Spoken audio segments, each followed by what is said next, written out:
My name is Dana Reyes, and at 36 I found out my own family had put a price tag on me I never agreed to, and by the end of this story, that price tag would cost my mother the one thing she loved most. The night I lost the biggest contract of my career, my sister didn't ask if I'd eaten. She asked who was going to cover her car payment now. My mother nodded like that was the real tragedy in the room. My father walked into my old bedroom, pulled a flat-moving box off the closet shelf, and started folding my shirts into it. He told me my sister needed the house more than I did. What none of them knew was that 3 hours down the coast, my name was already on the deed to a house by the water, a house with a secret buried inside its walls that would blow this entire family apart. Welcome back to Hidden Family Revenge, where quiet people finally stop holding the door open for folks who only knock when they want something. If this story makes you sit up straighter, stay till the end, the porch reveal alone is worth the wait. Drop a comment and subscribe. Let me take you back to that Friday. I run Harborline Restoration. We take coastal houses the ocean tried to kill and bring them back. I built it from a truck and a borrowed nail gun.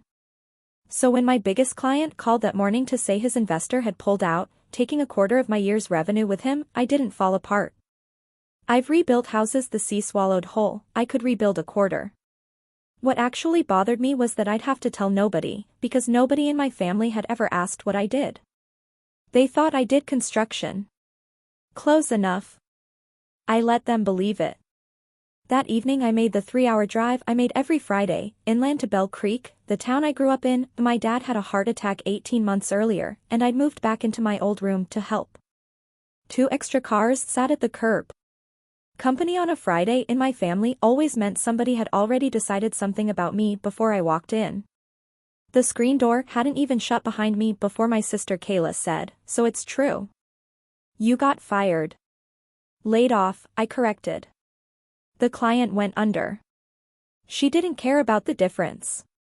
She turned to our mother like I wasn't in the room. "Mom, who's going to pay my car now?" "Not are you okay?" "Not what happened." "Just a bill with my name on it." My mother, Diane, folded her hands the way she does when she's already decided something and wants it to look like a discussion. "Don't get worked up. You always sort it out." Kayla's boyfriend Tyler smirked at his phone. My cousin Marcus, in the kitchen doorway, gave me a look I couldn't read yet, a warning. "How do you already know I got laid off?" I asked. Kayla shrugged. Tyler's cousin works at the supply yard, word travels. So they'd known for hours. They'd held a meeting about my paycheck before I even made it through the door. My father came in holding a flat cardboard box and set it on the coffee table without looking at me. "Your sister and Tyler need a real room," he said. "They're talking marriage. It makes sense for them to have yours." Then my mother delivered the line, gently, which made it worse, "Your sister needs this house more than you do, Dana." I followed my father into my room and watched him fold my work shirts into that box, the same hands that taught me to swing a hammer now packing me out. "You're really doing this," I said. "You've always landed on your feet," my mother called from the living room, like that settled it. Sitting on top of the box was my grandmother's old sewing tin. I picked it up, felt the cold weight of a key ring in my jacket pocket that I'd never explained to anyone in that house, and I still didn't. "You're not throwing me out," I said. "I'm choosing the door." I carried the box out myself and shut the door behind me. I drove 3 hours back to the coast that night, doing math instead of crying. My apartment sat above a bait shop 2 blocks from the water. My office was a converted boathouse with my name on a sign I'd paid for myself. My business partner, Sophia Marsh, was still at the office at 10 p.m. She took one look at the box. "They finally left that house." "They left me," I said. I just stopped arguing. On top of the box, under the sewing tin, was a locked folder I carried back and forth like a secret. "Is it time?" Sophia asked. For the first time in 18 months, I felt the rope I'd been pulling go slack. Here's how it got to that box. 18 months earlier my dad's heart attack put me back in that house, managing everything, because in my family, somebody has always meant me. I caught up back property taxes, covered the insurance gap, and when Kayla wanted a car her credit couldn't carry, I co-signed, because her default would wreck the credit my business needed. I set one condition: she'd take over payments after 6 months. My mother waved it off, she's getting on her feet. She never did, because nobody ever let her hit the ground. I drove that highway every Friday and called it family. I believed that right up until they handed me a box. People always ask why my mother favors my sister. Between us, she lost 2 babies. Then Kayla arrived, small and early and breathing against the odds, and my mother built her whole life around never letting that child want for anything. Somewhere in there, I became the strong one, which in that house just meant the one nobody had to think about. My father learned early that peace meant agreeing with whoever raised their voice loudest, and in our house that was my mother, so he folded shirts when he was told to. The only person who ever saw me clearly was my grandmother, Nana Ruth. "You were never the strong one to me, baby," she used to say. "You were just the only one who showed up." She was 80 next month, living in a back room of the Bell Creek house, her world shrunk to a recliner and a window, because decades ago she'd lost the one place she ever loved. That's the real reason I drove that highway so long. Not for my mother. For her. That first night back in Cedar Bay, I didn't sleep. I killed the auto pay on the Bell Creek property taxes and homeowner's insurance, 2 clicks, gone. Then Kayla's car, I logged in and cut the payments, and told her plainly they were hers now, that a default would scuff my credit too, but I'd take that bruise to be free of a 15-year tab. I went down the whole list of things I quietly covered and drew a line through every one. In an hour, the entire machine I'd been running for that house stopped cold. They threw me out at sunset. By midnight the floor under them had started to give, and they had no idea yet. Then I opened that locked folder. Inside was a deed, 3 years old, with my name on it, for a small house on a strip of beach 40 minutes up the coast. I'd never told a soul. I traced the address with my finger and went to bed. For 2 days, Bell Creek went silent. Kayla posted a photo of my old room, captioned about finally getting space. I threw myself into work. Then my cousin Marcus called. A bank letter came to the house. "Your mom's been staring at it all morning, something about a home equity line, and your name's mixed up in it somehow." I felt something cold settle behind my ribs. I had no idea yet just how deep my name was buried in that house, and what I was about to find would make the box on the coffee table look like nothing. Kayla called that afternoon, no hello, straight to, her insurance was due, could I cover it, and the water heater too. "I'm 3 hours away," I told her, "and I'm off your payroll." In the background, Tyler said, "Ask her about the other thing," and Kayla shushed him too fast. That night I sent one message to all 3 of them: taxes, insurance, the cosign, done as of now, clean date, the bank's number, nothing else. No apology. I'd learned grief doesn't move people who think your job is to bleed quietly. Only consequences do. The storm hit by noon the next day. My mother called 6 times. When I answered, she didn't lead with money, she led with the knife. "After everything this family's done for you, this is who you've become." "What has this family done for me, Mom?" Silence, she didn't have a list. She fell back on the old refrain: "I'd always landed on my feet, I didn't need them the way Kayla did," and then, when that didn't work, she played her real card, the one true grief she'd always used as a weapon, losing 2 babies before Kayla was born. "That's why I understood," I told her quietly. "That's why I drove that highway for 18 months. But grief isn't a bill I owe forever." She threatened to plan Nana's 80th birthday without me. I hung up, and a plan I'd been too afraid to make for 3 years started quietly taking shape. I drove back to Bell Creek 2 days later, not for my mother, for Nana. She lit up when I walked in. We talked about small things, and then she looked out at the gray sky and said, 80 years. "Can you believe it?" I asked what she wanted for it. "I had one good house in my whole life," she said. "Out on the water. Your grandfather and I bought it the year we married. We lost it in the bad years. The sea took everything else, but that porch, I used to watch the sun go down and think, nobody can take this." I didn't tell her what I knew. Not yet. Because the house she lost was the house I'd already bought back. 3 years earlier, I'd found it half ruined at a county auction and emptied my savings for it, telling no one, not even Nana. By that 3rd year I'd finally opened up the original walls nobody had touched since my grandparents built the place. The day after I sat with her, I was prying loose a sealed section by the old chimney when something dropped out of the cavity, a rusted coffee tin. Inside were curled photographs, my grandparents young, the porch new and white behind them, and folded underneath, a list in her handwriting, things I want before I go. Most of it simple. And at the top, underlined twice hard enough to nearly tear the page, watch one more sunset from the porch of a house that's mine. She'd sealed that wish inside the wall the year they built the place, and it had waited in the dark through foreclosure and every owner after, because none of them ever went down to the bones of the house until I did. I called my attorney that night from the new porch boards.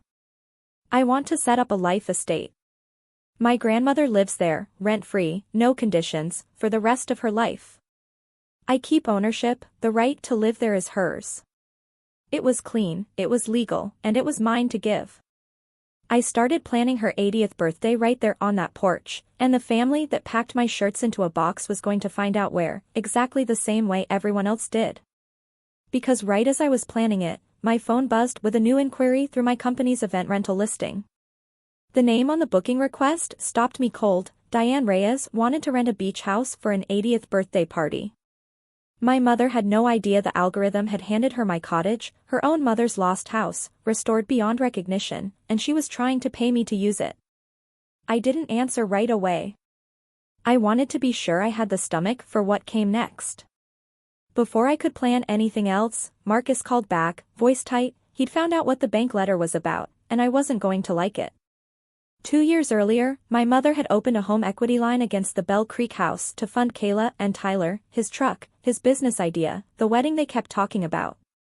Her own credit was too thin, so she'd used the one strong name attached to that house, mine. She'd kept copies of my social security number, my income, my old signature, and forged my name onto the application. I'd never signed it. I was a borrower on paper I'd never seen, and the account was now delinquent, with my name on the hook. I remembered a strange letter from a lender that had shown up a year earlier. She'd told me it was junk mail. I'd tried to get my name pulled and been told the account holder had to come in and sign, and she never did. I'd caught the smoke and reached for an alarm behind a door I couldn't open. I didn't panic. I called my attorney and we worked it like a job, pulled the loan documents, laid the forged signature beside my real one, logged the dates against where I'd actually been, filed a written fraud dispute, an identity theft affidavit, a police report. Strong fraud claim, my lawyer said, but this could run for months. We're not paying it, we're disputing that you owe it at all. A year earlier I'd have flinched and quietly eaten the debt. Not this time. File it, I said. Then I had Sophia answer my mother's booking inquiry from the company account, no trace of my name anywhere. My mother paid the deposit without a second look. She never asks who's holding the thing up, only enjoys standing on it.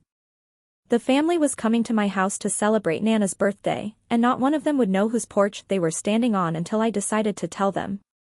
My father called the week before. He never calls. I know that night wasn't right, he said. The box. I shouldn't have packed your things. I let the silence sit. I'd waited 18 months for one true sentence from him. Your mother said it was best for everyone. I went along. That's the thing about me, I guess. It is the thing about you, Dad, I said, not cruel, just true. He asked about the loan. My mother wouldn't tell him what was in the letter. It's her loan, Dad. She put it there without asking me. I didn't know, he said. I believe you, I told him. You never know anything in that house. You make sure of it. He asked if I was coming to the birthday. More than you know, I said, and didn't explain. He wasn't ready. Neither was I. But for the first time, I felt a small open window where a man who'd spent his life folding shirts might just once stand up straight. The consequences landed fast that week. Kayla's SUV got repossessed off the driveway while she stood there in her robe. The home equity notices started arriving squarely on my parents, with the account under fraud investigation and me no longer the silent name behind it. My mother called Marcus crying about what I'd done to them, and he told her flatly, Dana didn't take out that loan. She hung up on him. Tyler started spending less time around the house, the wedding talk went quiet. I'm better than fine, I told Marcus. For the first time in a long time, the thing falling apart isn't me. He laughed. Save me a seat at the party. Front row. You're one of the few who earned it. The last week before the party, I basically lived at the cottage, finished the porch rail, washed every window until the glass took the light clean, hung a wooden sign by the door under a cloth.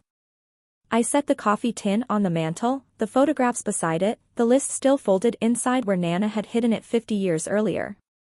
The deed sat signed and witnessed in a folder in my truck. My mother thought she'd rented a pretty venue. My sister thought she was attending a party. Not one cousin driving in from 3 counties knew the house had been bought back by the daughter they'd packed into a box, and what was about to happen on that lawn would leave every single one of them speechless. My mother called the morning of, and this time the performance had cracks in it. The bank's threatening to take the house. You have to fix this. I didn't take out that loan, Mom. I did it for the family. You did it without asking me, and now you want me to pay for it. Silence, then the old coin flip one more desperate time. You've always landed on your feet, Jolene, Dana. You can take this. I'll see you at the party, I said. I think you'll find it's really something. She didn't catch the weight in it. I got to the cottage 2 hours early. Sophia found me on the porch. You sure about doing this in front of everyone? They already made it ugly, I said, in a living room, in front of a neighbor, with a cardboard box. I'm just answering in the same room they started it in. No speech, no plan, just the truth, in front of witnesses, the moment my mother took her bow. The cars started arriving around 4.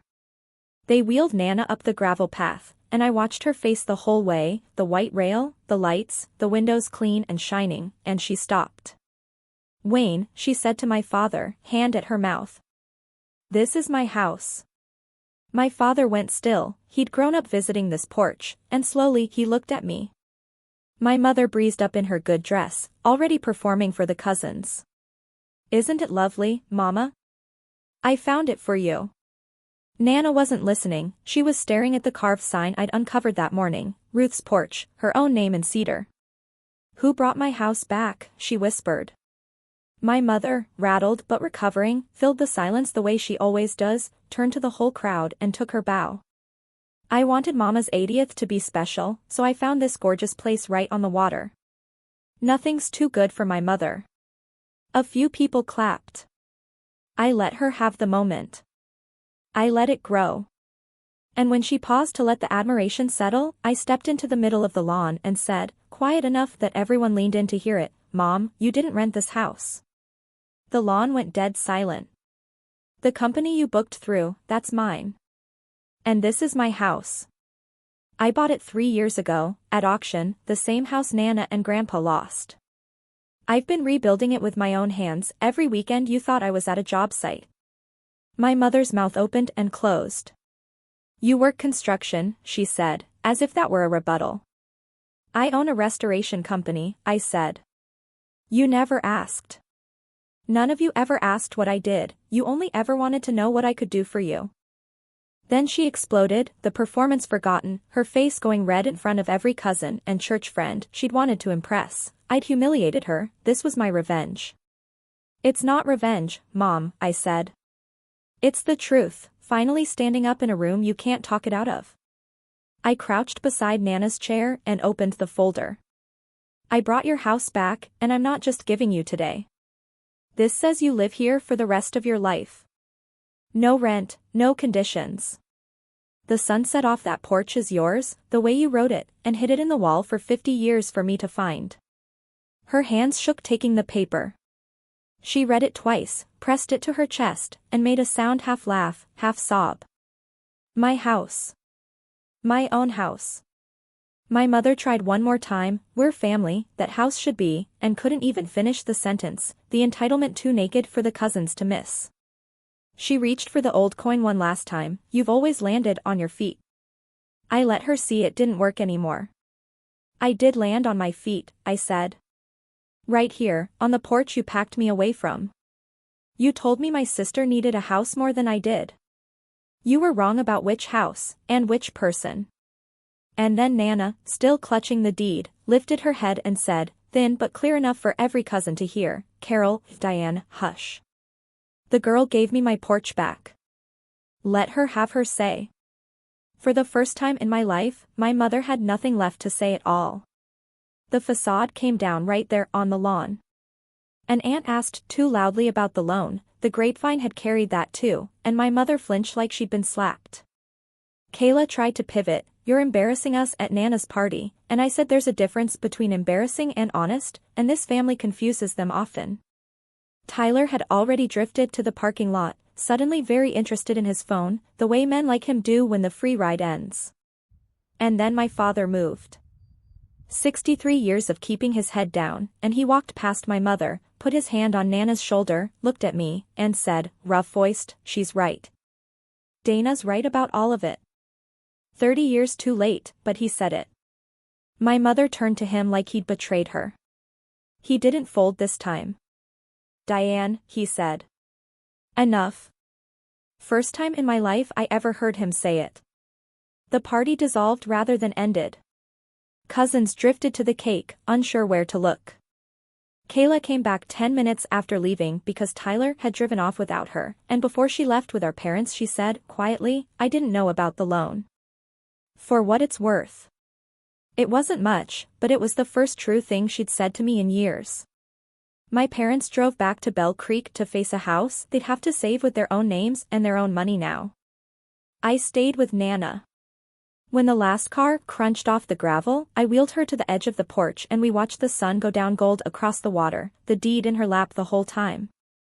First sunset that's all mine, she said. Took 80 years. It's yours now. Every one of them from here on. I kept the cottage. Nana lived there. I drove up most weekends, except now the highway led towards someone glad to see me instead of someone who needed something from me. My company recovered, we landed 2 new contracts by fall. My mother and I didn't speak for a long while, I didn't slam the door, I just stopped holding it open with my back. My father called sometimes, short and careful, and once drove out alone and sat on that porch with us and barely said a word, which from him was a whole speech. People still ask if I feel guilty for cutting my family off. Here's what I finally understand, family isn't a bill you owe forever. It's a door. The ones who knock because they love you, you'll always let in. The rest can learn to carry their own roof. I spent 15 years being the wall. Turns out I make a much better porch. If there's one thing to take from this, setting a boundary isn't slamming a door on people you love. It's finally deciding who gets a key. That's my story, one layoff, one cardboard box of folded shirts, and a porch a family tried to take from the woman who'd already bought it back. If this reminded you that your kindness isn't a debt you owe forever, give yourself the key first. Share it with someone who needs to hear it, drop a comment telling me where you're watching from, hit subscribe, and I'll see you in the next one.